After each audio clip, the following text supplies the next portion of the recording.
समझे? तुम बस फॉलो कर लो, बस इतना है, प्यार से फॉलो करो, एकदम डेडिकेट हो गए, बस विश्वास कर लो तो चीजें आपको हो जाती है। समझे या नहीं समझे ये बताओ। बात है, मैं खुद फील करता हूँ यार, खराब लगता है, ठीक है यार, एक साल हिम्मत कैसे जुटाई जाती है, मतलब एक साल हिम्मत कैसे जुटाई जाती है यार, फिर से सारे नोट्स में अरेंज करूंगा, डेडिकेट होकर पढ़ूंगा, पर होता क्या है, तुम थोड़ा समझना इस चीज को।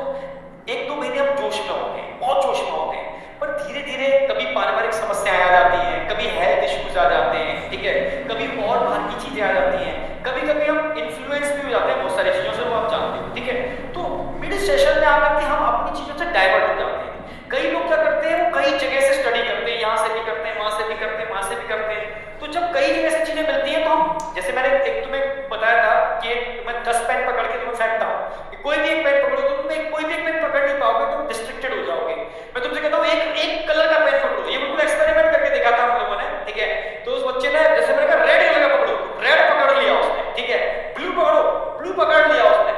जब ये मेरे साथ भी एप्लीकेबल है, जब मैं अपनी पूरी एनर्जी एक फोकस करके एक जगह लगाता हूँ, तो भी बड़े से बड़ा टारगेट उसमें अचीव कर लेता हूँ। जब मैं, जैसे पारिवारिक टेंशन होती है, कभी कभी कभी मेरे हेल्थ इशू भी हो जाते हैं, आपको पता ही है, तब मैं डाइवर्ट हो जाता हूँ, ठीक है, मैं ध्यान नहीं दे पाता, मैं यहाँ यहाँ यहाँ, ठीक है। तो मैं ये मैंने अपने ऊपर एक्सपेरिमेंट करके देखा, जब मैं अपनी एनर्जी को एक जगह फोकस करता हूँ तो लक्ष्य कितना भी बड़ा हो, मैं सिंगल अटेम्प्ट में क्रैक कर दूंगा। जब मेरी एनर्जी एक जगह फोकस नहीं हो पाती, कारण बहुत सारे हो सकते हैं, मैंने बताया हर बच्चे की लाइफ में बहुत सारी चीजें होती हैं, बच्चा शेयर नहीं कर पाता कई चीजें, ठीक है, वो उसकी एनर्जी को डिस्ट्रीब्यूट कर देते हैं बहुत जगह, तब वो अपने टारगेट को अचीव नहीं कर पाता, तब समस्या आती है, ठीक है।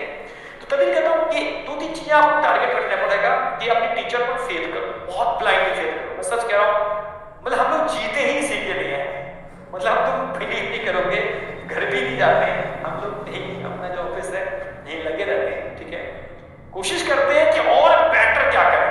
और ऐसा क्या करें कि बच्चा सिर्फ एक ही अटेम्प्ट में, उसको दूसरा अटेम्प्ट करना ही नहीं है भाई, वो एक ही अटेम्प्ट के लिए बना है, सिलेबस भी इतना ऐसा नहीं, एक ही अटेम्प्ट का सिलेबस है, एक ही अटेम्प्ट में निकाले, ठीक है। पर अब ऑनलाइन का यही ड्रॉबैक होता है कि हम बच्चे के पास तक नहीं पहुंच पाते, उससे कान नहीं पकड़ पाते कि तुझे डाइवर्ट नहीं होना है, तुझे एक ही जगह रहना है, तुझे फोकस यही करना है, बस ये ड्रॉबैक रह जाता है, ठीक है। बात बाकी का ये है कि वास्तव में अगर आप, ठीक है, एक जगह फोकस करो, अपने टीचर पर फेथ करो, अपनी बुक्स पर, एनसीईआरटी पर फेथ करो, ठीक है, फालतू के सोशल मीडिया उधर उधर कट कर दो सबको, ठीक है। बस मेरा एक डे, एक टारगेट, वीकली टेस्ट दूंगा, टेस्ट के अंदर जो मार्क्स आएंगे उसको मैं इंप्रूव करूंगा हर बार, और अगर इंप्रूव है तो मेंटेन करके रखूंगा मैं, और अपनी एनर्जी इसी तरीके से लास्ट तक मेंटेन रखूंगा, कंसिस्टेंसी मेंटेन रखूंगा। तो ये तो नीट तो छोटा एग्जाम है मेरे लिए ना, ये बहुत छोटा एग्जाम है, कोई भी एग्जाम क्वालिफाई कर सकता है, कोई भी एग्जाम क्वालिफाई कर सकता है, गारंटी मैं दे रहा हूं लिख करके, दुनिया का कोई एग्जाम ऐसा नहीं है तुम छोड़ पाओ, बस कंसिस्टेंसी जो मेंटेन ही रहती है। मैं अपनी कहूं कि मैं सोचता हूं कि यार मैं एक्सरसाइज करना चाहिए मुझे, तो 4 दिन में एक्सरसाइज करूंगा तो एक दिन कहीं ना कहीं ऐसा आ जाएगा कि प्रेशर, ये प्रेशर, वो प्रेशर, तो मेरी कंसिस्टेंसी टूट जाती है, इसलिए वो चीज मेंटेन नहीं हो पाती। अगर मैं कंसिस्टेंसी मेंटेन करूं, छोटी करूं और मेंटेन रखूं, तो बड़े से बड़ा टारगेट अचीव कर लूंगा, मैं सच कह रहा हूं। उसके लिए बहुत ज्यादा समय की रिक्वायरमेंट नहीं है, कम समय के अंदर, लेकिन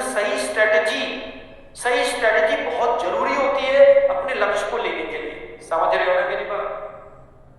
चलो बेटा आज मैं तय रखूंगा, ठीक है, इसको मैं कल डिटेल में लेके चलूंगा, ठीक है।